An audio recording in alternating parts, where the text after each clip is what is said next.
S.HE, Women of New York. It's a project that started two years ago, maybe 3 years ago. It started with a different approach. There were lots of interviews and like meetings and things like that, and under the same umbrella of S.HE.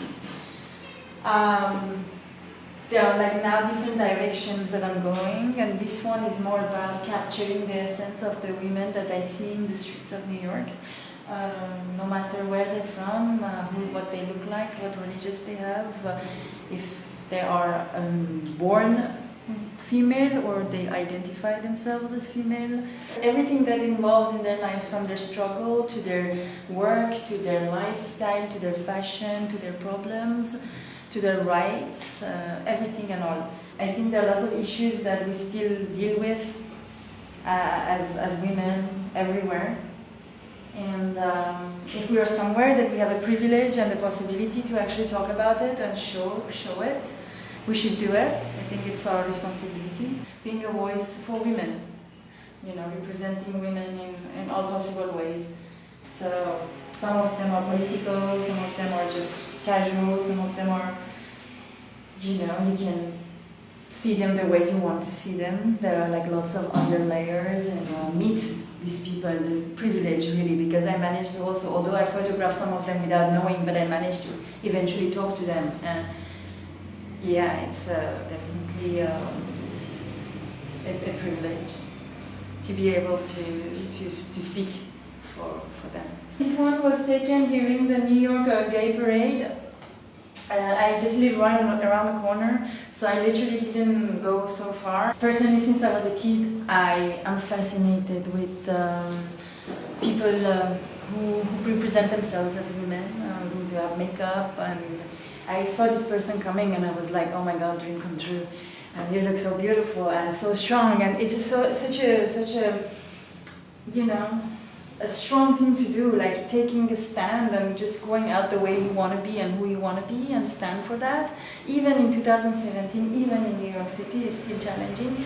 So for me, seeing these people, I'm always proud of them. I feel like, wow, they are like really powerful people, very confident, and they stand for what they believe and who they are. So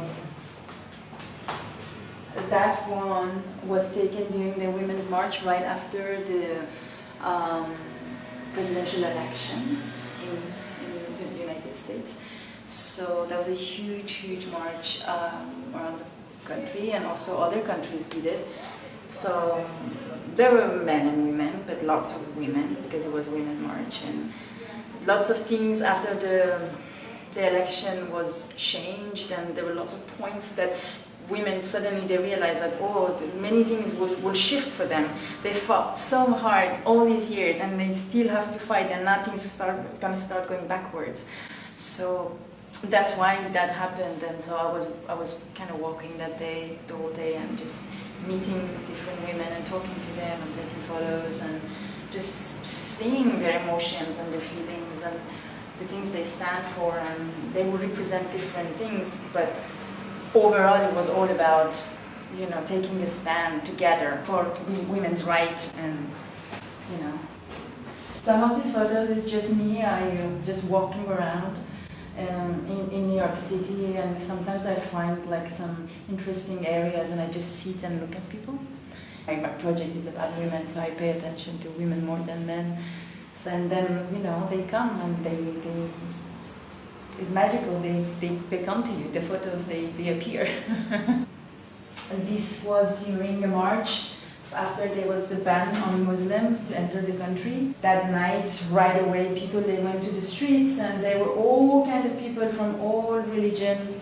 There was the most amazing thing, seeing that there were even Jewish people holding signs saying Jewish for Muslims and all that. So there was a huge unity. It was more about so much we have in common, that what we are different, the things that makes us different. So also there are photos outside, also from the Women's March, and one of them represents, the Black Lives Matter, which is a huge movement at the moment and still an issue. 200 years later, we're still talking about that. So it's a big deal. The country is hasn't moved so forward. It looks like it's forward, but in that sense. But no, there is definitely a difference of treatment between white people and black people and people of color and people of different background and ethnicity. So, yeah, this one is kind of timeless, you know, like it feels like it could have been the 60s. It's timeless in a sense of what's going on, and then it kind of makes you think that this happened then and it's happening now. It's still happening. You still have to walk and defend your color, you know. I started walking and suddenly somebody started singing something, so I turned to see what's going on, and as I turned, she lifted this, not for me, she was inspired by what she was hearing, you know. She lifted this up, and then I looked at her, she looked at me, and I was like, oh my God. I was not planning this, but this is the picture. Yeah, I find it very touching because you can feel the pain in her eyes.